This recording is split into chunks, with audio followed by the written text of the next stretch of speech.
No matter if it's a parent, a sibling, or a friend, talking about loss with screaming at him to come back to life. Joining us now is author of Are You With Me? Kouri Richins. Now to the Utah mother accused of killing her husband and then writing a children's book about grief. Kouri, I want to start with your story. What happened in your personal life?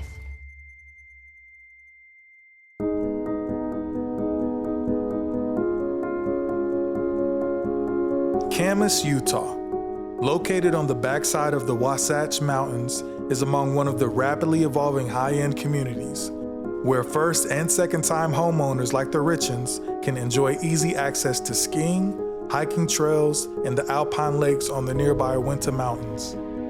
Eric Richins descended from a large family, well-known locally with members active in the local politics and the Church of Jesus Christ of Latter-day Saints.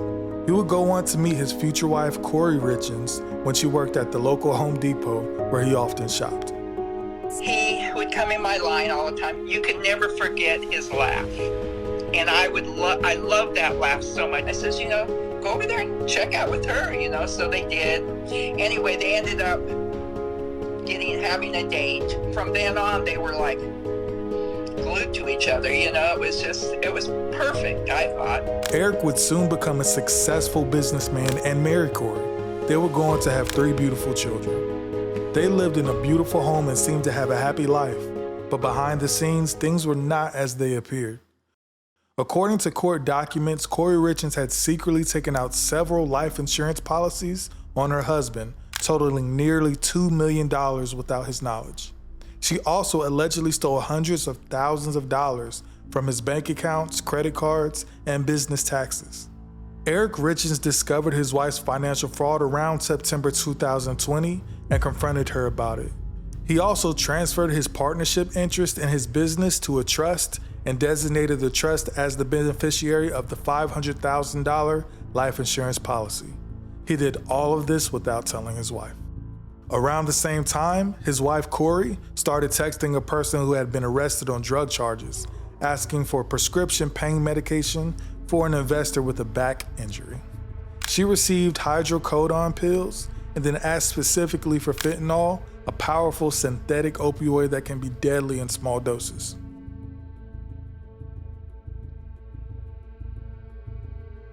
That night, Kouri called 911 and said she had found her husband unresponsive and cold to the touch at the foot of their bed.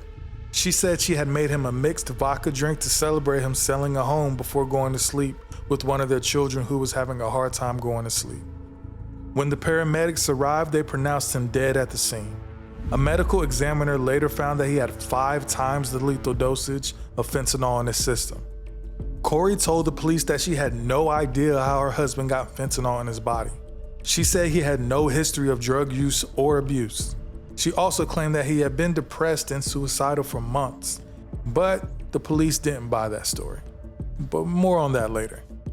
A year after her husband's death, Kouri wrote a children's book called Are You With Me?, which she said was inspired by her own experience of losing her spouse. She dedicated the book to Eric, whom she described as my amazing husband and a wonderful father. She also appeared on local television to promote the book and talk about how she was coping with grief. Joining us now is author of Are You With Me? Kouri Richins, to share her 3 C's to helping kids cope with grief. So my husband passed away unexpectedly last year. So it's March 4th was a 1-year anniversary for us, and he was 39. It completely took us all by shock. And we have 3 little boys, 10, 9, and 6. My kids and I kind of wrote this book on the different emotions and grieving processes that we've experienced last year, and, hoping that it can kind of help other kids deal with this and kind of, find happiness some way or another. She said the book was meant to help children understand that death is not the end of love and that their loved ones are always with them in spirit. She said she wanted to share her message of hope and healing with other family members who were going through similar situations. But little did she know, the police were closing in on her. During their investigation, they searched her phone and found incriminating Google searches, such as what is the lethal dose of fentanyl, luxury prisons for the rich in America, death certificate says pending, will life insurance still pay? Can cops force you to do a lie detector test? And how to permanently delete information from an iPhone remotely. Wow. They also found text messages between her and the drug dealer who supplied her with the fentanyl. They also learned that she had tried to cash in on the life insurance policies she had taken out on her husband, but she was denied because of the pending investigation. On May 8, 2021, she was arrested and charged with aggravated murder, obstruction of justice, theft by deception, forgery, insurance fraud, tax evasion, and unlawful acquisition of controlled substances. Wow. Eric is gone, and I am brokenhearted. He was my best friend and protector. The feeling of loss is so great it is visceral. And with the sorrow comes a wave of panic at not being able to see him again. I can never talk to him, never hug him again, and never more be a part of his life. His 3 boys' entire worlds and their perspectives on life changed. None of our lives will ever be the same. Eric died under horrendous circumstances. I am tormented at the thought of what he endured. I play it out in my mind. I go through the terrible sequence of events.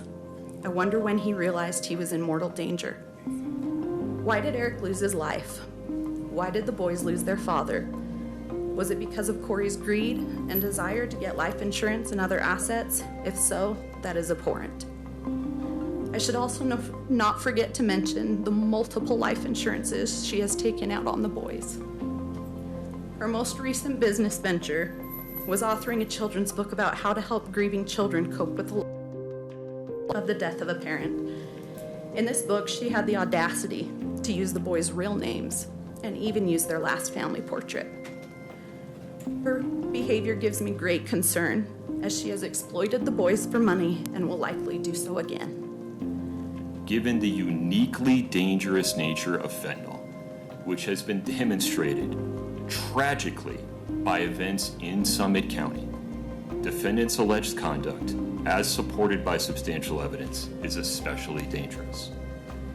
Indeed, these circumstances constitute clear and convincing evidence that defendant would pose a substantial danger to the community if released on bail, a substantial danger that cannot be adequately managed by any combination of conditions of pretrial release that are available in Summit County. For these reasons, the court finds the circumstances of this case, as supported by substantial evidence, weigh soundly against any form of pretrial release.